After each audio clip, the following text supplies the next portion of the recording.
Recording in progress. चलिए आज हम लोग जो करने जा रहे हैं बेसिकली आपके सिलेबस में एंगल्स वाले ही हैं, तो एंगल्स का डिस्कस करेंगे। हमारे पास सर्टेन गाइडलाइंस है, ठीक है। अगर हम डिसकंटिन्यूअस स्ट्रट्स की बात करें, आपको पता है ट्रसेस के अंदर जो भी कंप्रेशन मेंबर होते हैं उनको स्ट्रट बोलते हैं, ठीक है। अगर हम सिंगल एंगल का ये चीज आपको दिमाग में बिठानी रहेगी, जो मैं ये आप लोगों को चीजें बता रही हूँ, ठीक है, कि कितनी इफेक्टिव लेंथ इन केसेस में लेनी है। अगर आपका सिंगल एंगल है और प्लेट के साथ कनेक्टेड है इस तरह से, और बीच में यहाँ पे इस तरह से आपका रिवेट लगा हुआ है या बोल्ट लगा हुआ है, उस केस में आपका L इक्वल्स टू कितना होगा, L ही होगा, इफेक्टिव लेंथ L ही होगी। जो आपके अलाउएबल कंप्रेसिव स्ट्रेसेस है वो कितने लेने रहेंगे, 0.8 सिग्मा AC। क्लियर है क्या बोला मैंने? अगर आपका मतलब अगर आपका कोई सिंगल डिसकंटिन्यूअस स्ट्रट, मतलब आगे डिसकंटिन्यूअस और कॉन्टिन्यूअस का फर्क क्या होता है? जो डिसकंटिन्यूअस मतलब सिंगल मेंबर का कनेक्शन हो गया, कॉन्टिन्यूअस हो गया कि मतलब डिफरेंट जॉइंट्स के लिए वो मेंबर आगे कंटिन्यू होता जा रहा है। तो अभी हम सिंगल मतलब डिसकंटिन्यूअस मेंबर की बात कर रहे हैं, तो उस केस में अगर आपने सिंगल एंगल लिया हुआ है और आप उसको गजेट प्लेट के साथ कनेक्ट कर रहे हो, ठीक है, और उस केस में अगर एक सिंगल यहाँ पे क्या लगा हुआ है, रिवेट लगा हुआ है, वन रिवेट, तो आपका L कितना होना चाहिए, इफेक्टिव लेंथ L ही होनी चाहिए, और कंप्रेसिव स्ट्रेसेस कितने होने चाहिए, 0.8 सिग्मा AC, ठीक है। और मैक्सिमम सिलेंडरनेस रेशियो आपको ये क्राइटेरिया दे रखा है, ठीक है, it should not be greater than 180। Clear है?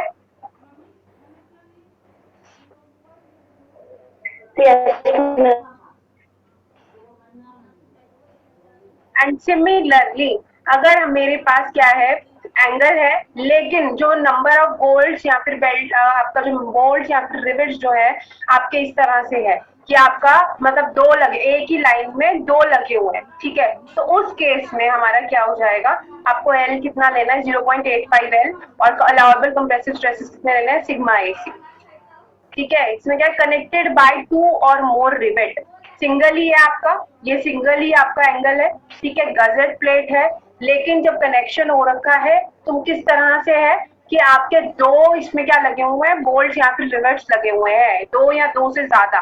उस केस में इफेक्टिव लेंथ कितनी लेकर चलनी है, 0.85। अलाउएबल कंप्रेसिव स्ट्रेसेस कितने लेकर चलने हैं, सिग्मा AC। क्लियर है?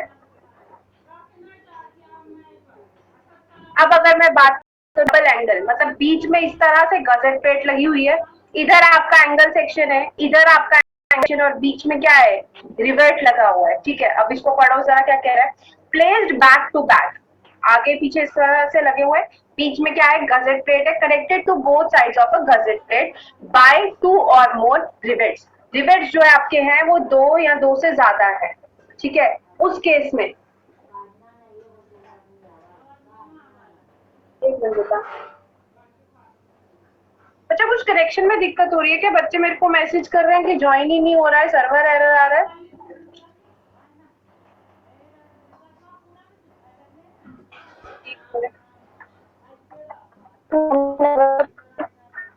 आप लोग को मेरी आवाज क्लियर आ रही है?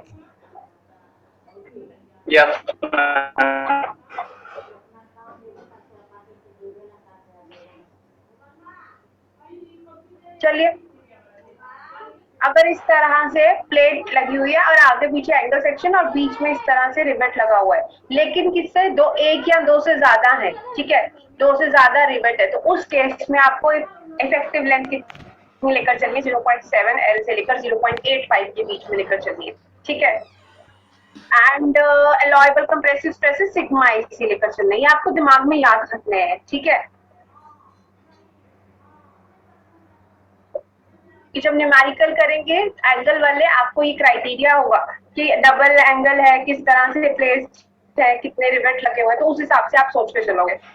सिमिलरली अगर प्लेस्ड बैक टू बैक है इस तरह से, एक इधर एक इधर, unconnected to the same side of the gusset plate, लेकिन अब पहले क्या था, दोनों अलग अलग साइड पे, अब लेकिन जो गजेट प्लेट की क्या है, सेम साइड पे लगे हुए हैं, एंड और क्या है, connected by one rivet. Gazette plate के तो सेम साइड पे लगे, लेकिन जो कनेक्शन है वो क्या है, सिंगल रिवेट से हो रखा है। उस केस में इफेक्टिव लेंथ कितना हो जाएगा, L, और अलाउएबल कंप्रेसिव स्ट्रेसेस कितने हो जाएंगे, 0. Sigma AC। एंड जो slenderness ratio should not be greater than 180। ये भी यहाँ पर यही सारा डिफाइन कर रखा है, तो जो जितना बोल रहे हैं उतना ध्यान रखना बस।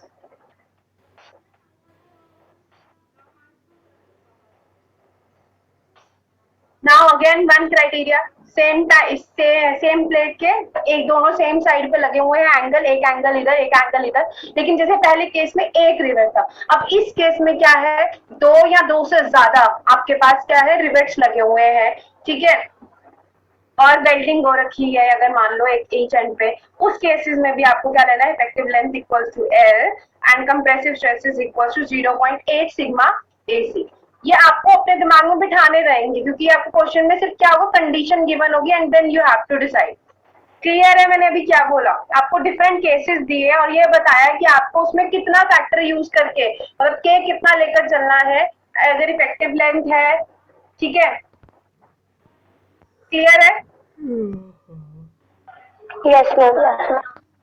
ठीक है, अब जरा एक न्यूमेरिकल करके देखते हैं। और अच्छा एक चीज और, ये वही 84 वाला टेबल है, ठीक है। अब जो मैं आपको न्यूमेरिकल करवाऊँ, क्योंकि जो आपके बुक्स में है मैंने आपको मेथड दोनों बता दिए हैं, ठीक है, फर्क बस इतना है कि आपको दोनों मेथड में बस इतना फर्क है कि जो 2007 में आप लोगों को बकलिंग क्लास देखनी रहेगी और उसके बाद आप लोगों को अपना एफसीडी की वैल्यू निकालनी रहेगी। लेकिन अगर ये वाला केस है, ठीक है, 84 वाला, 84 में आपको क्या है, डायरेक्ट एक ही टेबल दे रखा है, वहां पे कोई बकलिंग क्लास का कोई सिस्टम नहीं है, आपको सिंपल लेमडा निकालना है। लेमडा निकालने के बाद आपको डिपेंड करता है फिर आपका कहाँ पे लाई करेगा लेमडा की वैल्यू और grade of six, and then directly आप लोग अपनी स्टील टेबल से प्रॉपर्टीज नोट डाउन करके कंप्रेसिव स्ट्रेसेस निकाल सकते हो। बस दोनों में इतना फर्क है, इससे ज्यादा कोई फर्क नहीं है, ठीक है। ये वही टेबल मैंने लगा रखा है।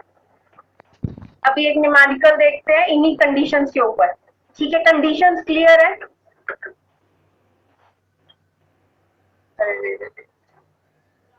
एक मिनट,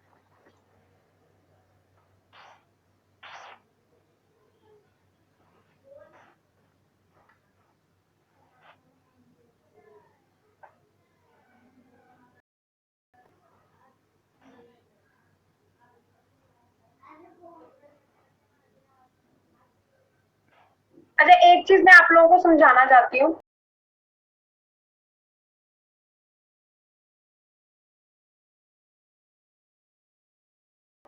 होगी। अगर मान लो सिंगल एंगल कनेक्शन है, ठीक है, मैं अभी आपको स्टील टेबल जो हमारा है उसके हिसाब से बताऊंगी। देखो सिंगल एंगल की तो हमें प्रॉपर्टीज क्या मिलेंगी कि आई एक्स एक्सिस क्या है, ठीक है, आई वाई वाई क्या है, लेकिन जो चीज बेटा बोल रहे हो इसको सुन लेना ध्यान से। लेकिन अब मेरी बात सुनो, ये जो सिंगल एंगल जो है वो तो हमें गिवन है, ठीक है, किसमें, स्टील टेबल में, तो सेम ही रहेगा आई एक्स एक्स और आई वाई वाई। लेकिन अगर मैं बोलूं कि मैंने दो एंगल कंबाइन किए हैं, इस तरह से दो एंगल्स को जोड़ के एक सिंगल मेंबर बनाया, मतलब बिल्ट अप सेक्शन बनाया है, इधर गजेट प्लेट लगा दी है, ठीक है, इस तरह से, या फिर इस तरह से, ठीक है, बीच में गजेट प्लेट हो गई, इधर एंगल हो गया। क्या आप मुझे बताओ कि आपका आई एक्स एक्स और आई वाई वाई सेम रहेगा?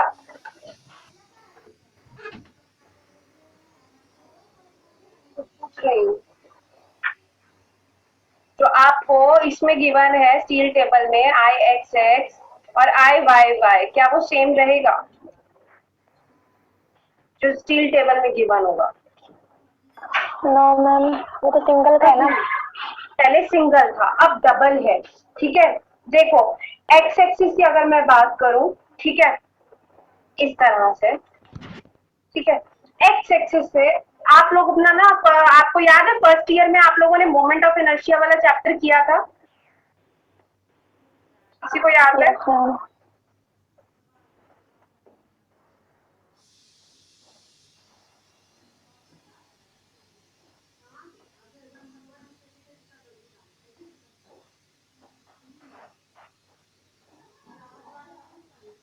आपको वहां पे मोमेंट ऑफ इनर्शिया निकालने का जो लोग जिन्होंने, मैंने तो ये चीज आप लोगों को कराई थी, ठीक है, मोमेंट ऑफ इनर्शिया निकालना पड़ता था, आपको याद हो तो। मैंने आपको एक पैरेलल एक्सिस थ्योरम भी कराई थी, ठीक है। मैं आपको एक हल्का से एक आइडिया दूं, क्या होता था कि अगर ये मान लो हमारी एक्स एक्सिस है, ये वाई एक्सिस है, एक हमारी क्या होती थी, बॉडी होती थी, ठीक है। तो हम लोग उसका मतलब सर्टेन, इधर एक्स एक्सिस वाला डिस्टेंस हो गया, इधर वाई एक्सिस वाला, मतलब वाई बार मान लूं अगर मैं इसको एक्स बार।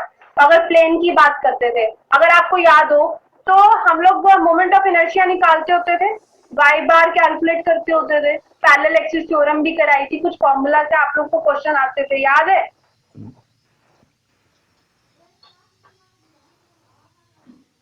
बोले मैम एसएम में भी किए थे, हाँ, एसएम में भी किए थे। एफएम में भी किए थे, फाइन, ठीक है। आपको मोमेंट एसएम में, ठीक है, वही बोल रही हूँ, अगर आप लोगों ने एसएम में भी किए थे, आप लोगों को मोमेंट ऑफ इनर्शिया पता है ना क्या होता था, कि मतलब इस अगर ये एरिया ए है तो हम उसका क्या करते थे, उसको हम डिस्टेंस जो भी हमारा होता था, जो भी इसका सीजी होता था, उसका एक्स एक्सिस और वाई एक्सिस के अबाउट क्या निकालते होते थे, उस एरिया का मोमेंट ऑफ इनर्शिया निकालते थे, जो कि मतलब वाई स्क्वायर, मतलब जो कि इसका डिस्टेंस के स्क्वायर के बराबर होता था। Area into Y square, area आपका अगर मैं बोलूं मीटर में तो मीटर स्क्वायर हो गया, अगर ये वाई भी अगर मीटर में तो बी क्या हो गया, मीटर स्क्वायर। तो यूनिट क्या होती थी, चाहे मीटर में बोल लो एमएम में बोल लो, तो यूनिट क्या होती थी, mm4, ठीक है। अब ये तो बिल्ट अप सेक्शन है, सिंगल सेक्शन का तो हमें स्टील टेबल में गिवन है। अब मैं अब आप पूरा कंसेप्ट पे नहीं जाऊंगी कि मोमेंट ऑफ इनर्शिया क्या होता था, पैरेलल एक्सिस थ्योरम क्या होती थी, नहीं तो बहुत लंबा टॉपिक चल जाएगा। अब आपको जो न्यूमेरिकल में रिक्वायरमेंट है मैं बस उतना बता रही हूँ, बस याद रख लेना, ठीक है। अगर जिसको ज्यादा ही हो कि ये कैसे हुआ, काइंडली अपने फर्स्ट ईयर की अप्लाइड मैकेनिक्स की बुक खोलना, वहां पे आप लोगों का आई सेक्शन का भी आपको मिलेगा, एंगल सेक्शन का भी मिलेगा, उधर वहां पे नहीं मिलेगा तो एसएम की किताबें खोलना, वहां पे आप लोगों को ये दोनों चीजें मिलेंगी। यहाँ पे मैं बार बार नहीं बताऊंगी, वहां पे इसीलिए कंसेप्ट कराए जाते हैं ताकि आपको ये सब पता हो। अब ध्यान से देखो, अगर ये बीच में यहाँ पे क्या है, गजेट प्लेट है, ठीक है। आप एक चीज बस सिंपल अपने दिमाग में रख लेना, अगर ये एक्स एक्सिस है, आई एक्स एक्स जो आपका होगा वो आपका क्या हो जाएगा, जो सिंगल सेक्शन का ट्वाइस हो जाएगा, 2 ऑफ आई एक्स एक्स, ठीक है। लेकिन आई बाई बाई की अगर मैं बात करूं, आई बाई बाई चेंज होगा, क्यों? क्योंकि आप यहाँ पे देखो बीच में क्या आ गई, गजेट प्लेट, गजेट प्लेट की भी तो थिकनेस है, हाँ कि ना, सीधी चेंज हो जाएगा, बीच में गजेट प्लेट की भी थिकनेस है, यहाँ पे तो हमने twice of I x x ले लिया आई एक्स एक्सिस के लिए, ठीक है। अब अगर मैं बात करूं कि मेरे को आई बाई बाई निकालना रहेगा, क्योंकि आगे न्यूमेरिकल में आपको I x X I Y Y और R Y Y R x X तो वही रहेगा, ठीक है। रेडियस ऑफ गायरेशन आप लोग का वही रहेगा, आपको चाहिए क्या रहे, आपको बेसिक सॉरी आपको एक मिनट, आपको पता है बिल्ट अप सेक्शन है, आपको सिंगल एंगल का तो पता होगा R x X R Y Y, लेकिन जब हम लोगों को लैम्डा निकालना है, स्लेंडरनेस रेशियो निकालना है, तो एल बाय आर मिनिमम है ना। लेकिन आपको पता है कि जब दो एंगल सेक्शन जोड़ के बना वो तो नया मेंबर बन गया ना, तो अब new R x X R Y Y भी तो चाहिए रहेगा, ठीक है, जो कि किसके बराबर होता है, I x x upon area, ठीक है। जब आपका I x X I Y Y ही चेंज हो रहा है तो आप लोगों का क्या होगा, रेडियस ऑफ गायरेशन चेंज होगा। तो ये सारी वैल्यू क्या करनी रहेगी, कैलकुलेट करने की, बस जो आप वही बता रही हूँ ये बता रही हूँ कि आपको जब दो एंगल जोड़ के बन रहा होगा सेक्शन, तो I x x equals to twice of I x x लेना है, और आई वाई वाई किसके बराबर होगा, ठीक है, आई वाई वाई होगा twice of I Y Y plus, अब मैं आपको बताती हूँ यहाँ पे सी एक टर्म है, यहाँ पे सी वाई वाई और सी एक्स एक्स, मतलब जब आप अपना एंगल सेक्शन देखोगे तो यहाँ पे क्या होगा, जो यहाँ से इस एंगल का यहाँ से जो सेंट्रॉइड है,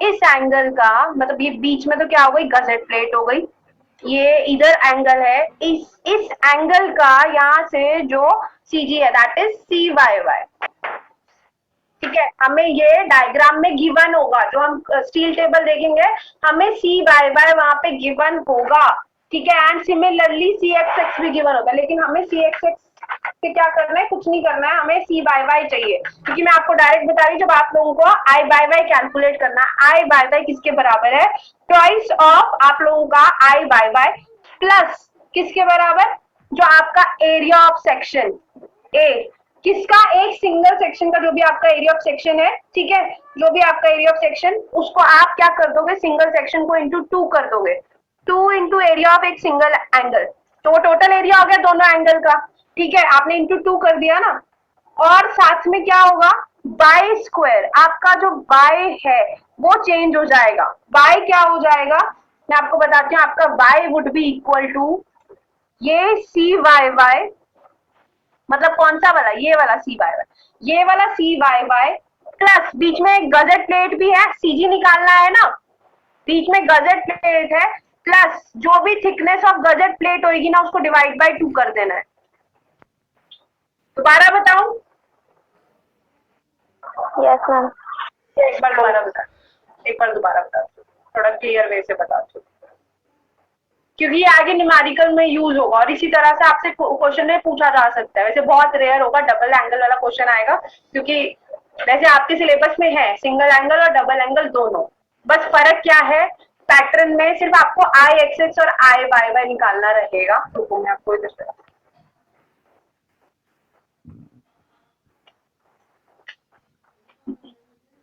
चाहे नोट डाउन करना है नोट डाउन कर लेना, मैं एक क्वेश्चन दूंगी आज करने के लिए, आप लोग वो खुद ट्राई करोगे डबल एंगल वाला, मैं अभी सिंगल एंगल वाला कराऊंगी, क्योंकि जो डबल एंगल में डिफरेंस है मैं आप लोगों को बता ही रही हूँ क्या डिफरेंस है।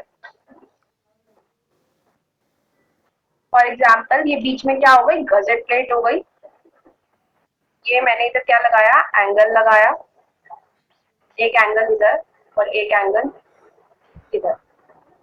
मैं अब इसके पीछे कंसेप्ट नहीं बता रही हूँ, क्योंकि मैंने आपको पहले बोला जिसको कंसेप्ट का है थोड़ा सा कि कंसेप्ट ऐसा क्यों हो रहा है, क्योंकि देखो सिंगल एंगल का तो हम लोगों को क्या है, स्टील टेबल में आई एक्स एक्स भी गिवन है, आई वाई वाई भी गिवन है, ठीक है, कैलकुलेट करने की जरूरत ही नहीं है, स्टील टेबल में सब गिवन है, लेकिन वो किसका गिवन है, सिंगल एंगल का। अब जब मैंने बिल्ट अप सेक्शन बनाया, मैंने बोला दो एंगल जोड़ के साथ में क्या है, गजट प्लेट है, उस केस में राजे क्या हो जाएगा, ये आई एक्स एक्स और आई वाई वाई चेंज हो जाएगा, ठीक है।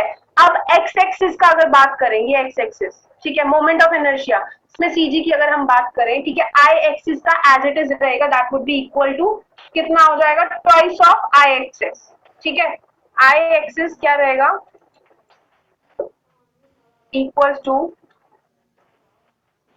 Twice of I x X, मतलब जो सिंगल एंगल का आई एक्स एक्स होगा ना, अगर दोनों सेम एंगल है तो आप उसको क्या कर दोगे, ट्वाइस कर दोगे, लेकिन आई वाई वाई चेंज होगा, ठीक है, आई वाई वाई क्या होगा, चेंज होगा, आई वाई वाई क्यों चेंज होगा, बाय एक्सिस, दिस इज ना, तो बीच में क्या लगी हुई है, गजेट प्लेट, सीजी डिफरेंशिएट कर जाएगा, तो ये किसके बराबर हो जाएगा हमारा, twice of I Y y, किसके बराबर, twice of I Y Y plus, ठीक है, plus A y square. Now let me tell you, A क्या है, इन दोनों एंगल का एरिया है, ए इज इक्वल टू दोनों एंगल का एरिया, क्लियर। हम एंगल सेक्शन की बात कर रहे हैं तो एरिया दोनों एंगल का है, तो मतलब जो आपका एक सिंगल एंगल का अगर मैं बोलूं स्मॉल ए एरिया है, तो कैपिटल ए किसके बराबर हो जाएगा, twice of small A, clear. Now what is by, bye square क्यों किया, क्योंकि आपको मैंने अभी बताया जो हमारा मोमेंट ऑफ इनर्शिया क्या होता है, एरिया इनटू जो आपका सीजी होता है उसका स्क्वायर होता है, ठीक है। तो अब हम इसके सीजी की बात कर रहे हैं, अगर मैं बोलूं ये वाला, ये आपको क्वेश्चन में गिवन, क्वेश्चन में क्या आपको स्टील टेबल से नोट डाउन करना रहेगा, इसका एंगल का सीजी यहाँ पे किसके बराबर होता है, सी वाई वाई, सी वाई वाई, ठीक है। ये आपको सी वाई वाई आपको वहां पे भी मैं अभी कोड वो दिखाऊंगी, स्टील टेबल दिखाऊंगी, वहां पे आपको दिख जाएगा सी वाई वाई, आपको डायग्राम में शो कर रखा है, this C Y Y plus ये जो ये बीच में गजेट प्लेट यूज करी है इसका थिकनेस का हाफ, तो यहाँ से मेरे को इस एंगल का सीजी ये जो एड अप हो जाएगा ना, इसमें सी वाई वाई के अंदर हाफ थिकनेस इसकी ऐड हो जाएगी, तो ये वाई हमारा क्या हो जाएगा, वाई, ये वाला वाई, वाई किसके बराबर होगा, सी वाई वाई प्लस जो गजेट प्लेट की थिकनेस है टी बाई थिकनेस को हाफ कर दो, तो मेरे पास ये सी वाई वाई शिफ्ट होके कहाँ आ जाएगा, इसके इस गजेट प्लेट के हाफ तक, वही चाहिए था, सीजे चाहिए था इस सेक्शन के लिए, क्लियर है, वाई क्या है। Yes ma'am. किसी और को कोई डाउट, इन शॉर्ट मैंने आपको शॉर्ट में बताया है, पूरा कंसेप्चुअल नहीं बताया है, क्योंकि उसके लिए आपको अपना मोमेंट ऑफ इनर्शिया वाला चैप्टर खोलना रहेगा जो अप्लाइड मैकेनिक्स में था। इतना टाइम नहीं है, पहली काफी पीछे है, तो इसीलिए मैंने आपको सिंपल बता दिया कि आई एक्स एक्स इस एक्सिस के parallel, that would be twice of I x x, और I Y Y twice of I Y Y plus, just because इसमें गजेट प्लेट बीच में ऐड हुई है तो हमारा सीजी जो है वाई एक्सिस के अबाउट क्या हो गया, चेंज हो गया है, तो इसीलिए हमने इसको एरिया इंटू वाई स्क्वायर किया। एरिया यहाँ पे दोनों एंगल का एरिया इंटू मतलब टोटल एरिया, वाई क्या हो गया सी वाई वाई, मतलब सी वाई वाई हमें कोड्स में गिवन होता है, क्या होता है सी वाई वाई, कोड्स मतलब बोल रही स्टील टेबल में, यहां से इसका यहां से लेकर इसका CG that is C Y Y, ठीक है। और साथ में गजेट प्लेट इधर एड अप हुई है दोनों एंगल के साथ, तो इस गजेट प्लेट की हाफ द थिकनेस, तो सीजी चेंज हो गया ना, ठीक है, वाई एक्सिस के अबाउट अगर हम बात करें तो, ठीक है। तो ये वाई वाई वाई क्या हो जाएगा C Y Y plus half the thickness of gusset plate, clear है। अब अगर आपका आई एक्स एक्स और आई वाई वाई आ गया है तो आप आर एक्स एक्स और आर वाई वाई भी तो कैलकुलेट कर सकते हो। आर का क्या फॉर्मूला था, I by A, r x x क्या हो जाएगा I x x upon area, इधर ये आर वाई वाई क्या हो जाएगा r sorry I Y y by area, दोनों सेक्शन का मिला के एंगल सेक्शन का। तो जब आपके पास आर एक्स एक्स आ गया, आर वाई वाई आ गया, तो आप लेमडा निकाल सकते हो दोनों में से जो मिनिमम होगा, आर एक्स एक्स और आर वाई वाई में से, तो आपका आर मिनिमम हो जाएगा, आपको पता है हमें मिनिमम लेना होता है लैम्डा के लिए, तो सिंपल क्या किया lambda equals to R minimum, जो भी आपका आर एक्स एक्स और आर वाई वाई में से मिनिमम होगा उसको इधर डालिएगा, आपके पास लैम्डा आ जाएगा। देन लैम्डा आ गया, आपको पता है स्टील कौन सा यूज कर रहे हो 250 अगर आपका है, तो आप उसके हिसाब से क्या करोगे, टेबल में इंटरपोलेशन हो जाएगी। हाँ कि ना, नहीं समझ आया तो बोल दो, अभी भी बोल दो, मैं आपको न्यूमेरिकल खुद करने को देने वाली हूँ, ये मैंने मेथड समझाया है अभी, बताओ क्लियर है कि नहीं। अब कोई बोल नहीं रहा है। यस मैम क्लियर है। आस्था, यस मैम क्लियर है। विकास, आस्था, विकास, फनिश, मुकेश, मोनू, सार्थक, परिधि, बोलो अगर नहीं क्लियर है तो।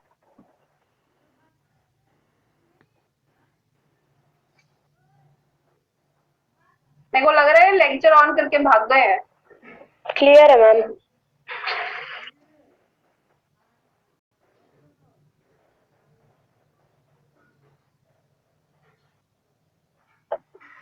नहीं भी क्लियर है, मैं आप लोग पूछ नहीं रहे हो तो मैं ऐसा कुछ नहीं। आई होप डबल एंगल वाला क्लैरिटी है सबको, कि आपका आई एक्स एक्स और आई वाई वाई चेंज हो जाएगा, आप आई एक्स एक्स कैलकुलेट करोगे that is twice of I x X, I Y Y twice of I Y Y plus A into Y square, Y किसके बराबर हो जाएगा C Y Y, जो कि आपको स्टील टेबल के अंदर सी वाई वाई की वैल्यू गिवन होगी, plus thickness of half the thickness of gusset plate, जो भी गजेट प्लेट की थिकनेस आपको न्यूमेरिकल में होगी कितने 10 mm की 10.2 mm की, जो भी उसका हाफ, तो आप वहां पे Y square, this would be your I Y Y का फॉर्मूला। देन आप उस आई एक्स एक्स और आई वाई वाई से आर एक्स एक्स और आर वाई वाई निकालोगे, that is under the root I by A, X X के लिए I x X होगा, आर वाई वाई के लिए आई वाई वाई होगा, दोनों वैल्यू में से जो मिनिमम होगा उसको लैम्डा में पुट अप कर दीजिएगा आर मिनिमम वैल्यू से, ठीक है, लैम्डा आ जाएगा। देन टेबल आप लोगों को पता ही है, टेबल में इंटरपोलेशन करके आप लोग अपना क्या निकालोगे, एफ सी डी निकल जाएगा, एफ सी डी निकल गया तो आपको परमिसिबल के आपको क्या निकालनी है,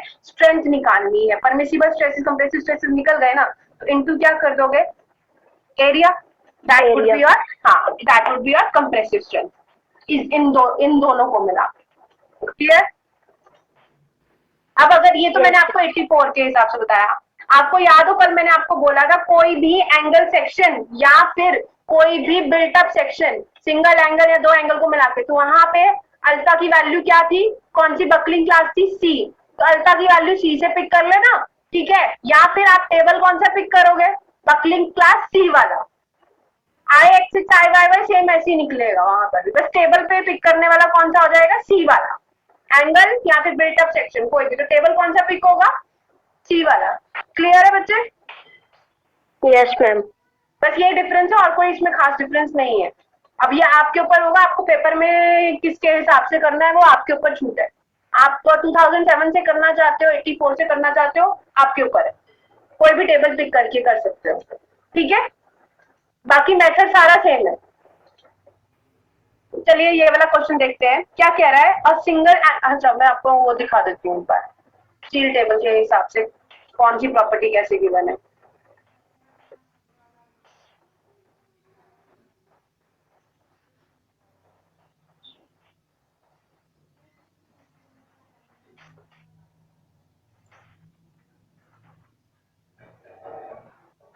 आपको ये टेबल दिख रहा है? Yes ma'am.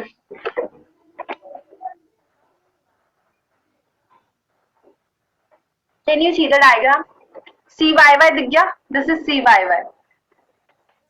ये आपका एंगल से यहां से लेकर इसका C Y y, that is C G है, सेंटर ऑफ ग्रेविटी है, ठीक है। सेंटर ऑफ ग्रेविटी आपको ये सी वाई वाई गिवन है। बस यहाँ पे आपको यहाँ इस टेबल पे अब आपको ये आई सेक्शन चूज कैसे करना है। फॉर एग्जाम्पल अभी जो हम न्यूमेरिकल अगर देखेंगे 150 इंटू 150 वाला यूज हो रहा है। अब आपको डिसाइड करना है कि भैया हमारा हम यूज कौन सा कर रहे हैं। तो आपको कैसे गिवन होगा क्वेश्चन में कि आई एस ए 150 इंटू 150 और उसकी थिकनेस गिवन होगी, ऐसे गिवन होगा I S A 150 into 150 into जो भी उसकी थिकनेस, मानो हम 12 mm वाला न्यूमेरिकल में यूज होगा। तो अब आप यहाँ पे देखो 150 वाला ढूंढो, ये रहा 12 mm, ये देखो यहाँ पे थिकनेस थिकनेस गिवन है। हमें कौन सा यूज करना है, एक 10 का है एक 12 का है, तो हमें तो स्पेसिफाई है हम 12 mm वाला यूज करने वाले हैं। तो 12 mm वाली लाइन में जाइए, ये सारा डाटा हमें चाहिए 12 mm वाला, समझे। एरिया, ये एरिया है सेंटीमीटर स्क्वायर में, तो इट मीन जो हमारा एंगल सेक्शन सिंगल एंगल का एरिया कितना हो गया 34.59। क्लियर? Yes ma'am. इस सेंटीमीटर स्क्वायर में है तो mm स्क्वायर में कितना हो जाएगा 3459। कन्वर्जन तो कर लोगे ना mm स्क्वायर, ठीक है। एंड और क्या चाहिए हम लोगों को, सी वाई वाई चाहिए। चलो सी वाई, अभी तो फिलहाल सिंगल एंगल सेक्शन का न्यूमेरिकल बताने हैं, तो सिंगल एंगल के लिए तो सी वाई वाई की रिक्वायरमेंट नहीं है, ठीक है। चलो फिर भी अगर डबल एंगल होता तो ये सी वाई वाई ये वाला आपको डायग्राम में देखो बड़ा क्लियरली दिखा रखा है what is C Y y.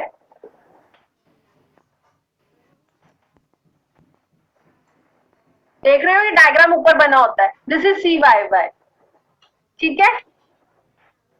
ये आपकी v एक्सिस हो गई, आपकी u एक्सिस हो गई, this is your y axis, this is your x axis, ठीक है। देन और क्या चाहिए होता है हम लोगों को, जरा देखें। हम 12 mm वाला यूज कर रहे थे, ये रहा, ठीक है, ये वाला सारा डाटा। अब ये रहा आई वाई वाई, ठीक है। आप यहां से अपना I Y Y note down कर लीजिए, ठीक है। एंड ये रहा आपका R X section R Y Y equal है, तो इसलिए बराबर है, R x X R Y Y बराबर है। दैट इज आप लोगों का किसके बराबर है, ये रहा ना 12 mm वाला 4.61, ठीक है। और ये आप लोगों का आई x X I Y Y वो भी बराबर है, ठीक है, आप लोगों को वो भी गिवन है। क्लियर है ये डाटा कैसे नोट डाउन करना है?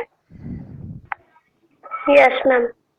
ठीक है, तो ये स्टील टेबल के अंदर होगा। ये स्टील टेबल आप लोग अपने पेपर में साथ लेकर जाएंगे, नहीं तो ये डाटा आपके पास होगा ही नहीं तो न्यूमेरिकल नहीं होगा, ठीक है। और कोई बोलेगा न्यूमेरिकल आएगा तो बोलना कि हमें स्टील टेबल चाहिए होता है, इसके बिना न्यूमेरिकल नहीं होगा। साइन डाटा कैसे यूज करना है, चेक करना है कि कौन सा आई सेक्शन है। ये वाला था 12 mm वाला यूज करना था, तो उसके अलॉन्ग जो भी डाटा है वो नोट डाउन कर लो अपना, वो सारा हमें चाहिए रहेगा। क्लियर? Yes ma'am.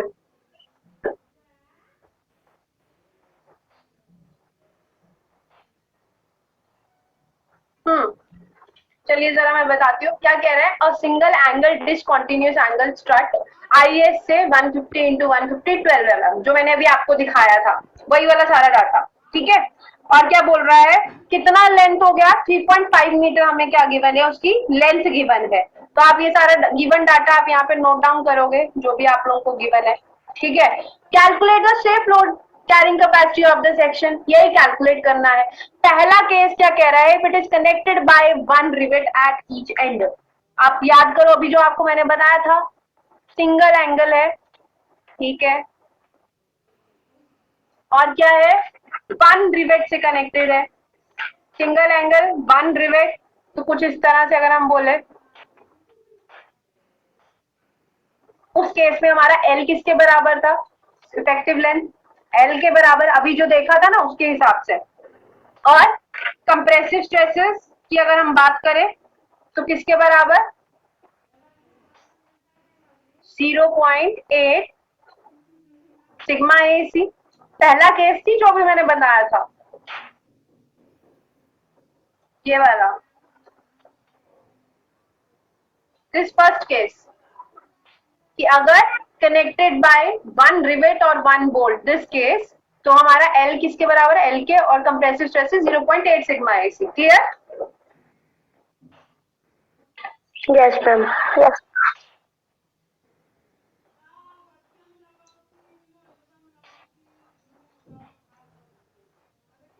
ठीक, अब ये हमारा बेसिक डाटा, और जो हमने टेबल से नोट डाउन करना है दैट इज एरिया।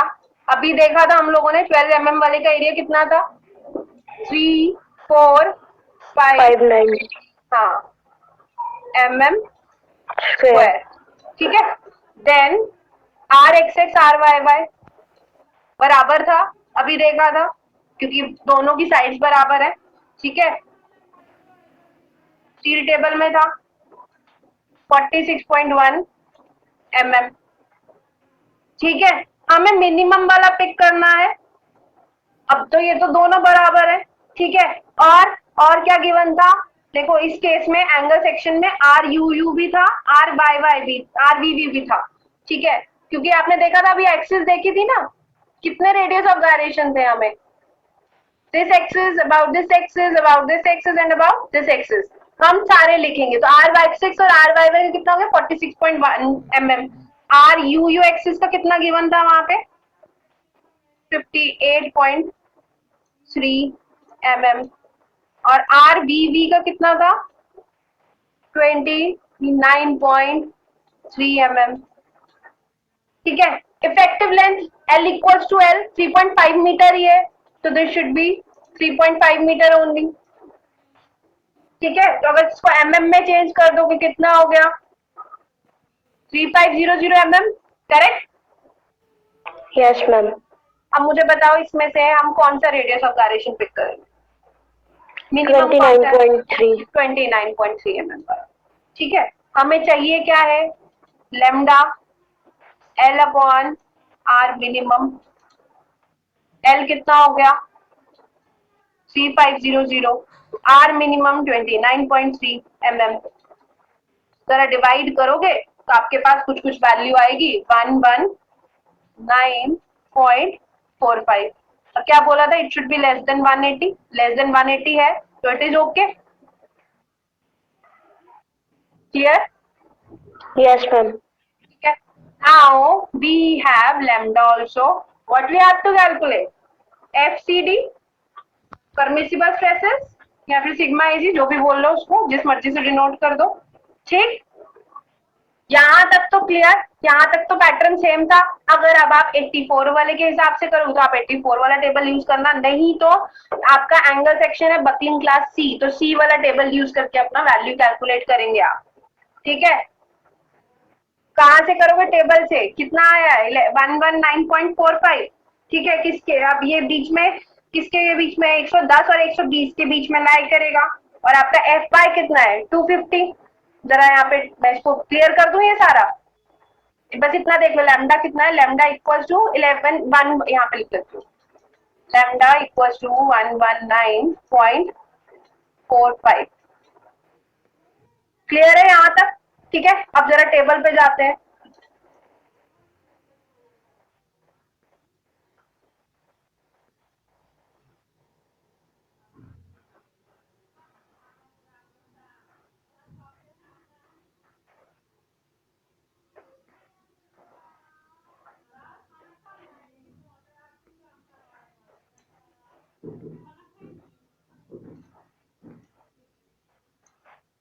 आपका कितना आया 119.45। 119.45 किसके बीच में लाई करेगा, इधर 110 और 120 के बीच में, यस मैम। है ना, एक ये और एक ये।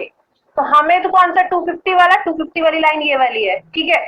तो 110 के लिए कितना आया है 72, 120 के 120 के लिए 64। इंटरपोलेशन हो जाएगी।